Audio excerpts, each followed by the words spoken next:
월요일 새벽 기도회에 동참하시는 우리 성도님들을 예수님 이름으로 환영합니다. 자, 이 시간에 우리 사도신경으로 우리의 신앙을 고백하도록 하겠습니다. 전능하사 천지를 만드신 하나님 아버지를 내가 믿사오며 그 외아들 우리 주 예수 그리스도를 믿사오니 이는 성령으로 잉태하사 동정녀 마리아에게 나시고 본디오 빌라도에게 고난을 받으사 십자가에 못 박혀 죽으시고 장사한 지 사흘 만에 죽은 자 가운데서 다시 살아나시며 하늘에 오르사 전능하신 하나님 우편에 앉아 계시다가 저리로서 산자와 죽은 자를 심판하러 오시리라.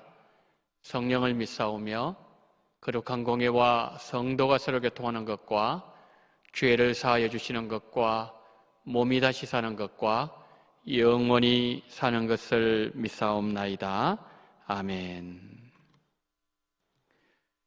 자, 오늘 우리에게 주시는 하나님의 말씀은 창세기 48장 15절로 19절 말씀입니다. 창세기 48장 15절부터 19절 말씀을 제가 봉독하겠습니다. 그가 요셉을 위하여 축복하여 이르되 내 조부 아브라함과 아버지 이삭이 섬기던 하나님, 나의 출생으로부터 지금까지 나를 기르신 하나님, 나를 모든 환난에서 건지신 여호와의 사자께서 이 아이들에게 복을 주시오며 이들로 내 이름과 내 조상 아브라함과 이삭의 이름으로 칭하게 하시오며 이들이 세상에서 번식되게 하시기를 원하나이다. 요셉이 그 아버지가 오른손을 에브라임의 머리에 얹은 것을 보고 기뻐하지 아니하여 아버지의 손을 들어 에브라임의 머리에서 므낫세의 머리로 옮기고자 하여 그의 아버지에게 이르되 아버지여 그리 마옵소서. 이는 장자이니 오른손을 그의 머리에 얹어소서 하였으나 그의 아버지가 허락하지 아니하며 이르되 나도 안다 내 아들아 나도 안다. 그도 한 족속이 되며 그도 크게 되리니와 그의 아우가 그보다 큰 자가 되고 그의 자손이 여러 민족을 이루리라 하고. 자, 오늘 이 에브라임을 통하여 세 번째로 하나님께서 주시고자 하는 교훈을 살펴보도록 하겠습니다. 여러분 19절 한번 보세요. 우리 성경 보시면 그의 아버지가 허락하지 아니하여되 나도 안다 내 아들아 나도 안다. 그도 한 족속이 되며 그도 크게 되려니와 그의 아우가 그보다 큰 자가 되고 그의 자손이 여러 민족을 이루리라 하고 그렇게 말씀했죠. 여러분 야곱의 아들 중에 한 명이 요셉이잖아요. 요셉의 아들 장자가 므낫세예요. 차남이 에브라임이단 말이에요. 근데 지금 야곱은 손자들을 축복할 때 장손자인 므낫세를 앞장 세우는 것이 아니라 둘째 손자인 에브라임에게 더 큰 복을 주고 있는 그 장면이지요. 근데 야곱이 이렇게 축복을 했을 때에 이스라엘 역사상에서 축복이 그대로 이루어져요. 예를 들면 이스라엘 백성들 애굽에서 나와서 광야에서 첫 번째 인구 조사를 했는데 그때 에브라임 지파의 숫자가 4만 5천 명이에요. 므낫세 지파는 3만 2천 명이에요. 에브라임이 더 번성해졌죠? 그리고 이제 그 이스라엘 백성들이 가나안 땅에 들어갔을 때 사사시대가 되지 않습니까? 사사시대에 북이스라엘의 주도적인 지파로 자리 잡은 지파가 에브라임이에요. 자, 사사시대가 끝나고 그다음에 왕정시대 오지 않습니까? 왕이 통치한 시대. 그때는 아예 북이스라엘의 주도적인 지파가 에브라임 지파로 굳어지게 돼요. 자, 뭘 말씀하는 겁니까? 하나님의 선택은 정확했다는 거예요. 에브라임이 더 크게 된다. 이 정확했다는 거예요. 그리고 하나님의 약속의 말씀은 반드시 성취되어진다는 것을 우리에게 보여준다는 거죠. 자, 하나님의 우리의 선택도 마찬가지입니다. 에베소서 1장 말씀에 의하면은 하나님께서 우리를 선택하신 것이 하나님의 기쁨이었고, 그리고 하나님의 영광을 찬미하기 위해서 선택하셨다고 에베소서 1장 4절부터 7절 말씀한 내용이죠. 하나님이 우리를 선택하시고 우리를 하나님의 자녀로 그리스도 안에서 삼아주신 것은 하나님의 영광을 찬미하기 위함이다. 그렇게 말씀하는 거죠. 이것을 그 서유문답 1문에서도 말씀하고 있죠. 하나님께서 인간을 창조하신 것은 우리 인간이 하나님의 영광을 기뻐하기 위해서라고 그렇게 말씀하고 있습니다. 따라서 우리는 하나님께서 우리를 불러주신 부르심의 삶에 합당하게 하나님 앞에 영광을 돌려야 한다는 거죠. 자, 교회는 하나님 나라의 모습입니다. 우리 교회 안에서 하나님을 섬기고 있는데 하나님 나라의 최고의 덕목이 뭐냐 하면은 겸손이에요. 세상에서는요, 자기 자신을 많이 드러내야 돼요.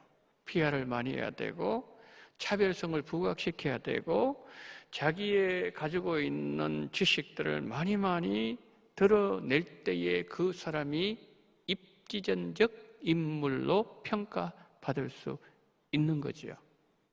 그러나 하나님 나라 그렇지 않아요. 하나님 나라의 최고의 덕목은 뭐라고요? 겸손입니다. 낮아짐이에요. 그래서 하나님 나라에서는 체험된 자가 나중될 수 있어요. 나중된 자가 체험될 수 있는 것이 바로 하나님 나라의 법칙이라는 거죠. 여러분, 예수님은 만왕의 왕이신데 이 땅에 오실 때 너무나도 겸손하신 모습으로 오셨어요. 베들레헴 동물의 마구간에서 예수님은 태어나셨어요. 그리고 예수님은 가장 비천한 가정에서 자라나셨어요.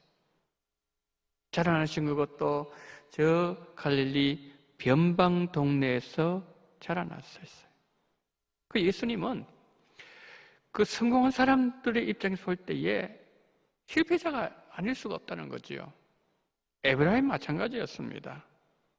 하나님께서 둘째 에브라임을 장자권을 가진 자로 선택하셨는데 그 섭리 속에는 어떤 의미가 들어있습니까? 남들보다 에브라임은 연약해요. 힘도 없어요. 능력도 모자라요. 좀 못난 자라고 할지라도 하나님을 바라보고 하나님께 소망을 두고 하나님을 의지하는 그 사람, 세상을 붙잡지 않는 사람, 무언가 내놓을 것도 별로 없는 그 사람이 결국에는 최후의 승리자가 된다는 것을 보여주는 거죠. 예수님 이 땅에서 우리에게 보여준 모습이 뭐지요? 겸손함이었습니다. 예수님은 마지막 유월절을 준비하면서 식사를 하실 때에 그 팔을 걷어붙이시고 제자들을 바로 시켜주시잖아요. 이 종들이 하는 일이거든요. 예수님 그만큼 예수님은 주변 사람을 섬기셨다는 거죠. 그 우리가 그 예수님 보면서 겸손하지 않을 수가 없다는 거죠. 마지막 예수님 그 십자가에서는 그분의 생명을 내어주실 만큼 예수님은 겸손하신 분이셨다는 말씀이죠. 그래서 우리도 예수님처럼 늘 겸손해야 돼요. 늘 낮아져야 돼요. 우리의 고개가 빳빳하게 들리는 순간 나는 패망의 길을 향해서 걸어가고 있고 패망의 골짜기를 향하여서 달려가고 있다는 사실을 늘 기억해야 돼요. 그래서 우리는 주님을 바라보면은 우리가 정말 교만해야 될 어떤 것도 우리에게는 없다는 사실을 깨닫게 돼요. 그래서 우리는 지킬 만한 중에 우리 마음을 지키라 그랬습니다. 어떤 마음이요? 늘 예수님의 그 겸손한 마음. 그래서 바울은 말씀합니다. 그런즉 선줄로 생각하는 자는 넘어질까 조심하라. 늘 우리가 이 마음을 품어야 된다는 거지. 여러분, 요셉은 장자가 더 많은 축복을 받기를 원했지만 하나님의 뜻은 그것이 아니라는 거죠. 우리가 신앙생활하게 될 때에 이처럼 하나님의 뜻을 우리 인간적인 생각으로 판단으로 해서 하나님의 뜻을 그리치려고 할 때가 많이 있더라는 말씀이죠. 그러나 그때그때마다 우리는 하나님의 말씀을 돌아가야 됩니다. 어떤 말씀요? 하나님은 연약한 자를 들어서 크게 쓰시는 하나님. 형제들아, 너희의 부르심을 보라. 힘 있는 자가 많지 않고 지혜 있는 자, 능력 있는 자 많지 아니하다고 말씀했습니다. 그 힘 없는 자들 통해서 힘 있는 자들을 부끄럽게 하시고 세상에 지혜 없는 자를 통해서 지혜 있는 자들을 부끄럽게 하신 하나님, 그 하나님을 오늘 에브라임을 통해서 우리에게 말씀을 하고 있다는 거죠. 오늘 성도 여러분, 오늘 본문에 등장하는 에브라임을 통해서 하나님이 우리에게 말씀하시는 에브라임의 비밀, 이것을 우리 가슴에 늘 새기면서 살아가는 여러분들이 되었으면 좋겠습니다.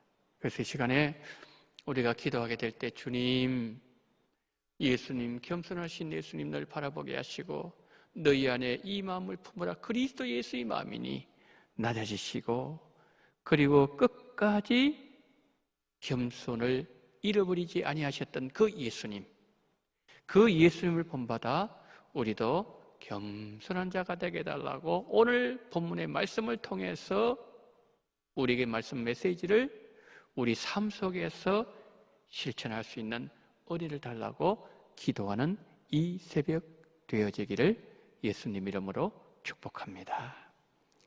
자, 이 시간에 우리 한번 기도하는 시간을 갖도록 하겠습니다. 오늘 본문을 통해서 나에게 말씀하시는 하나님의 음성을 듣고 우리도 예수님처럼 겸손하게 하시고 에브라임을 통해서 말씀하시는 주의 음성을 가슴에 새기는 은혜 달라 기도하시고 코로나 시대에 늘 교회를 지키시고 우리 성도를 지키시고 우리 가정을 지켜달라고 시간 다 같이 통성으로 기도하겠습니다. 자비로우신 우리 하나님 아버지, 하나님의 은혜와 사랑을 감사합니다. 어전능하신 하나님께서 이 시간도 온전히 붙잡아 주시옵시고 우리 주님 함께 하시기를 원합니다. 하나님 아버지여 겸손하게 하시고 에브라임처럼 하나님 아버지 하나님의 말씀 가운데 걸어가는 귀한 총을 베풀어 주시옵시고 우리 모든 성도님들 다 믿음 가운데 하나님 아버지여 이 코로나 어려운 가운데 마다 하나님 어려움 당하지 않으라 주께서 붙잡으시옵시고 우리 아버지여 함께하여 주시옵소서. 오늘도 붙잡아 주시옵소서.